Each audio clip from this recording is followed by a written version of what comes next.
Good morning students, welcome to our channel birding teachers guide.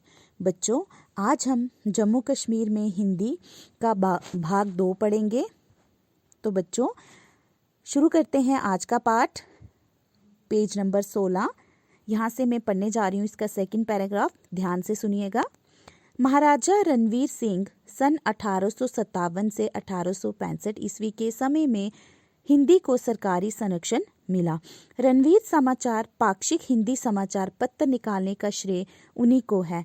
Ranveer Singh के दरबारी लेखक नीलकंठ ने रणवीर प्रकाश नामक हिंदी पद्य में ग्रंथ लिखा। ये 700 पृष्ठों पर आधारित था।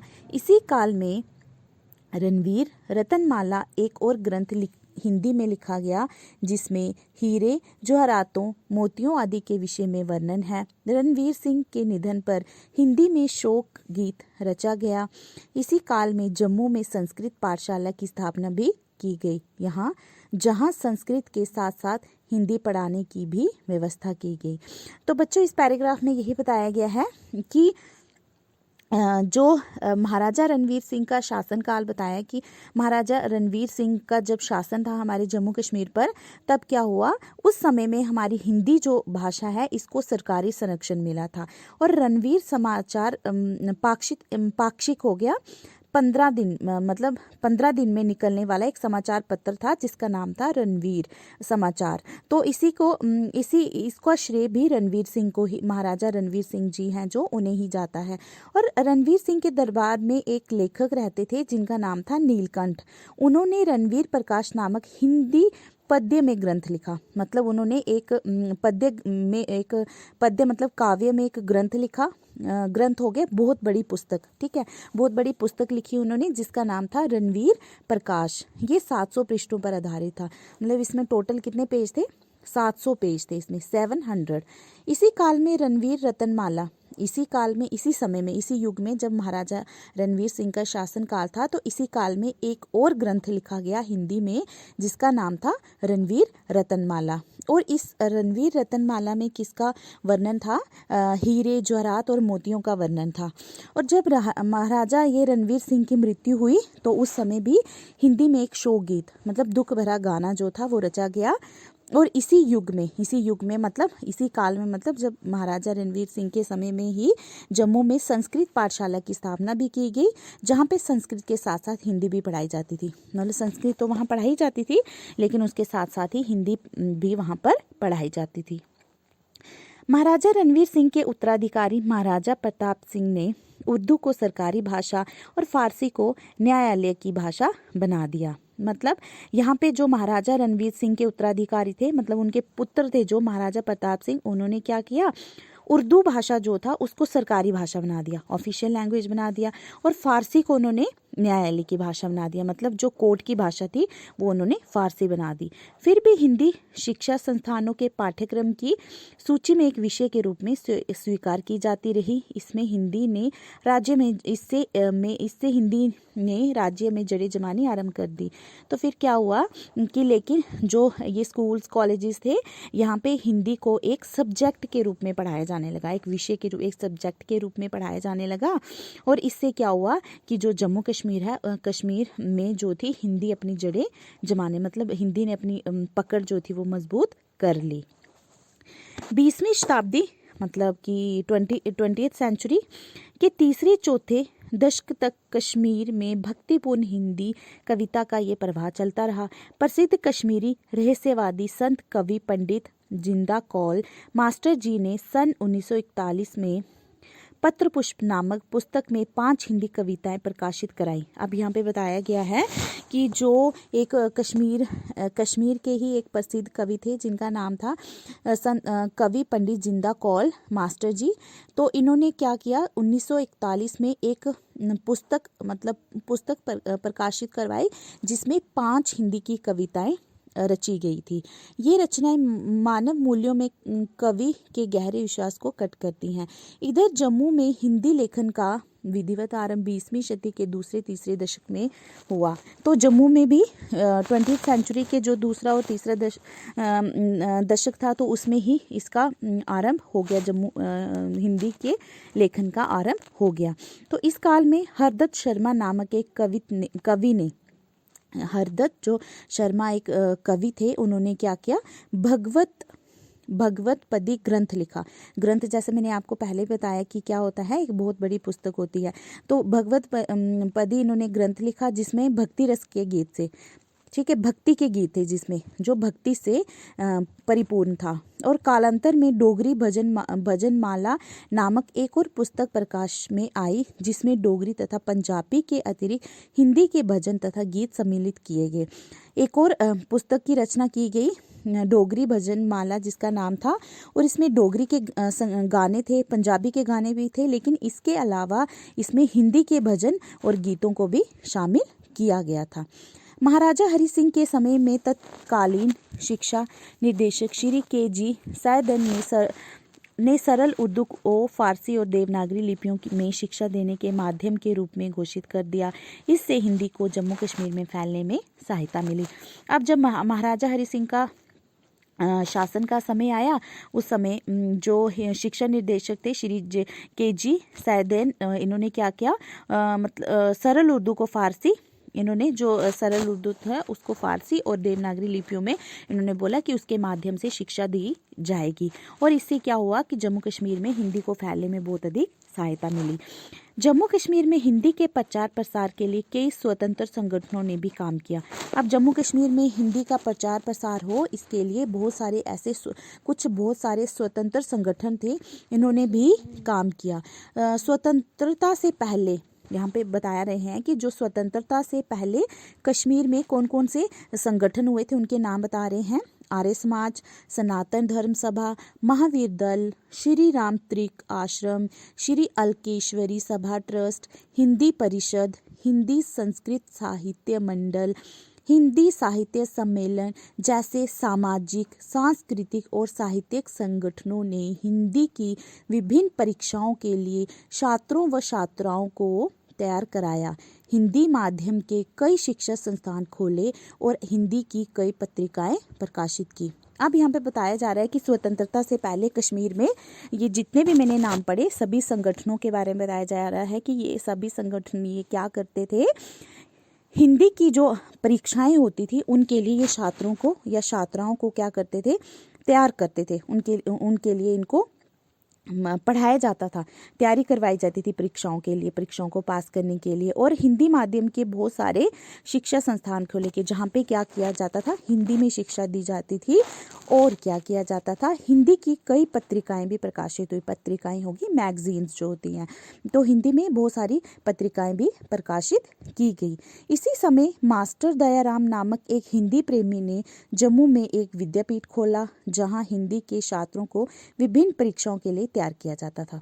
अब यही समय था कि उस समय में मास्टर एक दयाराम थे जो हिंदी से बहुत प्रेम करते थे, तो उन्होंने जम्मू में एक विद्यापीठ खोला। ठीक है, जम्मू में एक विद्यापीठ मतलब एक स्कूल खोला जहाँ पे क्या किया जाता था, छात्रों को हिंदी में शिक्षा दी जाती थी और उनको अलग अलग परीक्षाओं के लिए तैयार किया जाता था। पीठ ने जम्मू में हिंदी के विकास में मतलब जो विद्यापीठ जो ये स्कूल था, इसने जम्मू में हिंदी के विकास में बहुत महत्वपूर्ण योगदान दिया। इसी प्रकार हिंदी साहित्य मंडल नामक एक संस्थान ने जम्मू में हिंदी लेखन तथा इसके प्रचार प्रसार में महत्वपूर्ण भूमिका निभाई।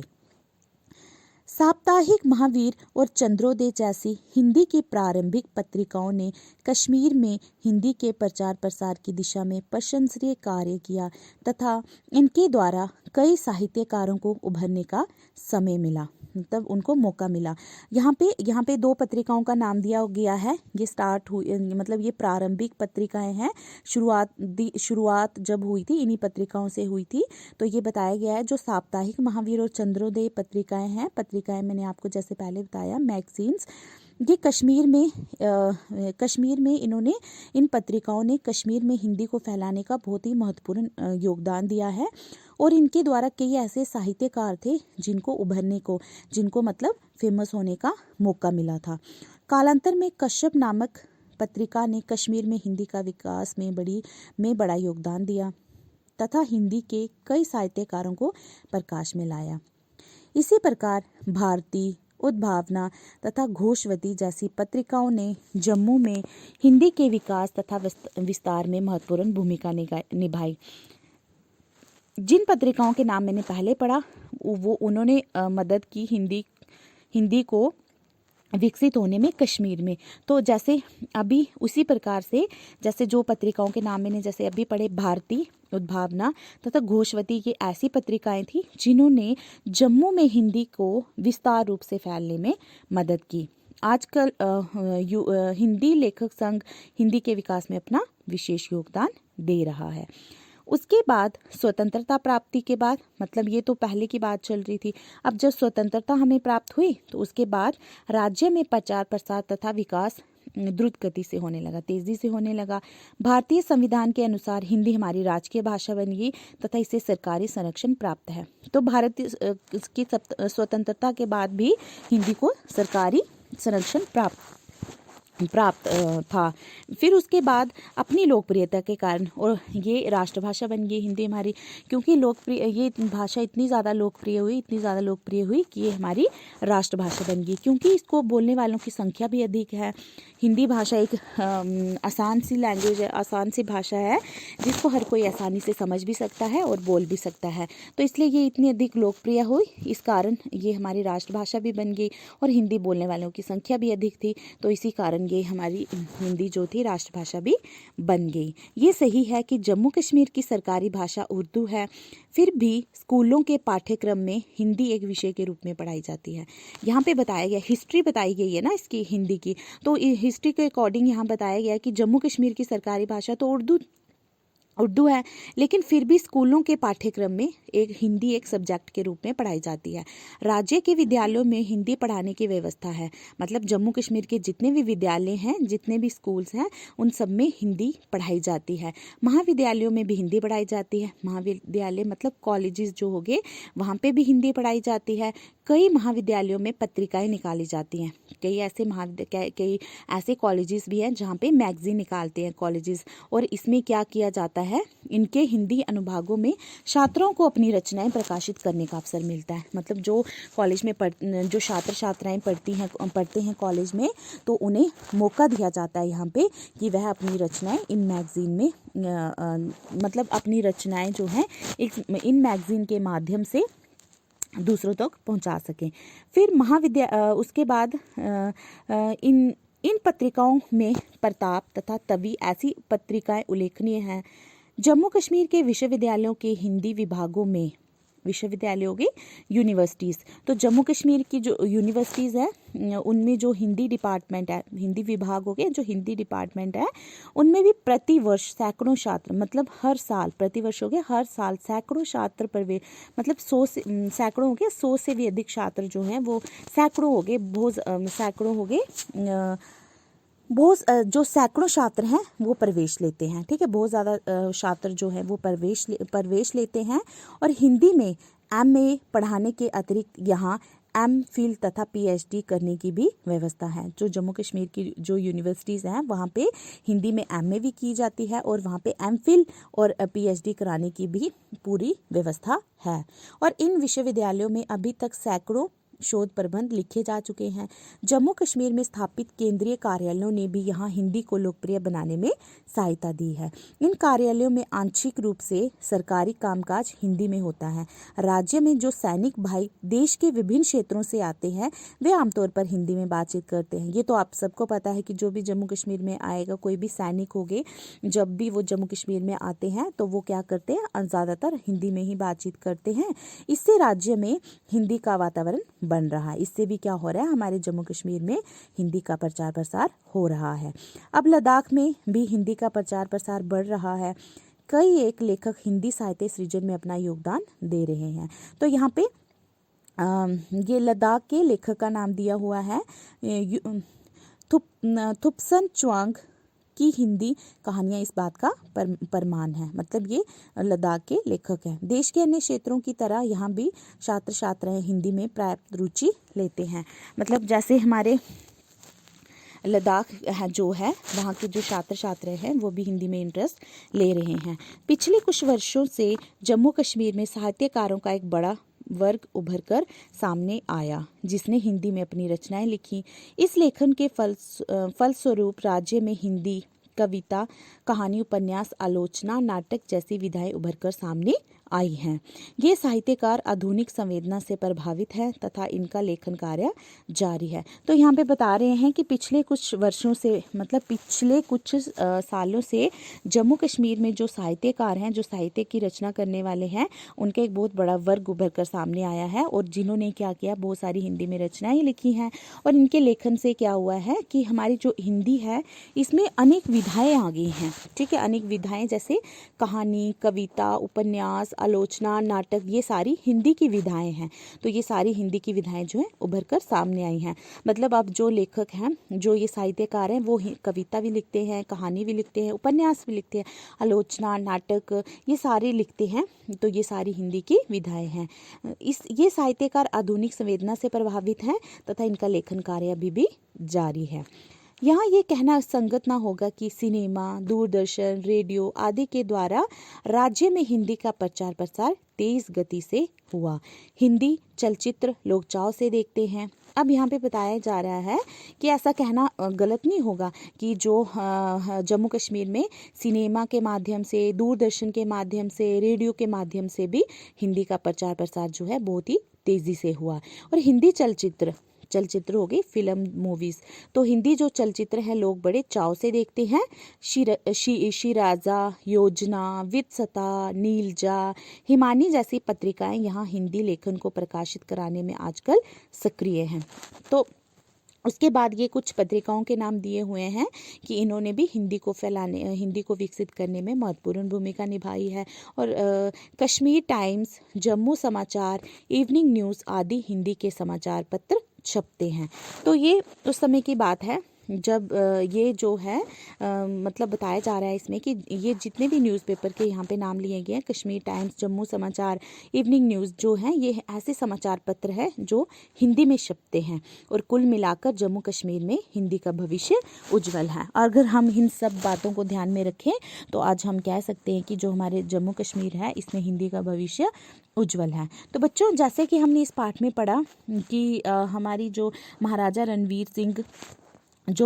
रणवीर सिंह हैं, उनके पुत्र जो हैं, उनके पुत्र ने क्या किया था, उनके जो उत्तराधिकारी थे उन्होंने क्या किया था, उत्तराधिकारी ने उर्दू को सरकारी भाषा मतलब सरकारी भाषा उन्होंने उर्दू बनाई थी। ठीक है, महाराजा रणवीर सिंह के जो उत्तराधिकारी महाराजा प्रताप सिंह थे, तो उन्होंने उर्दू को सरकारी भाषा के रूप में माना था। किंतु अब ये जम्मू कश्मीर जो है वो अब यूटी है, मतलब केंद्र शासित प्रदेश है। तो अब इसमें उर्दू के साथ साथ सरकारी भाषा में उर्दू के साथ 4 और भाषाएं इंक्लूड हो गई हैं। तो टोटल ये 5 भाषाएं बन गई हैं। तो इसमें उर्दू आती है, ये 5 भाषाएं हैं, उर्दू, हिंदी, अंग्रेज़ी, डोगरी, कश्मीरी। तो ये 5 भाषाएं, मतलब उर्दू तो थी पहले से थी। ठीक है, तो 2019 से पहले भी ये उर्दू ही थी, लेकिन 2019 में जब ये यूनियन टेरिटरी बना हमारा जम्मू कश्मीर और ये यूटी बना, उसके बाद जो ये है उर्दू के साथ, उर्दू तो है ही है लेकिन इसमें 4 भाषाएं और इन्होंने शामिल कर दी। तो इसलिए अब टोटल हमारी जो अभी मतलब अब हमारी टोटल भाषाएं, सरकारी भाषाएं अब कितनी, हमारी टोटल 5 भाषाएं हैं। तो बच्चों, मुझे आशा है कि ये पाठ आपको अच्छे से समझ में आ गया होगा। धन्यवाद।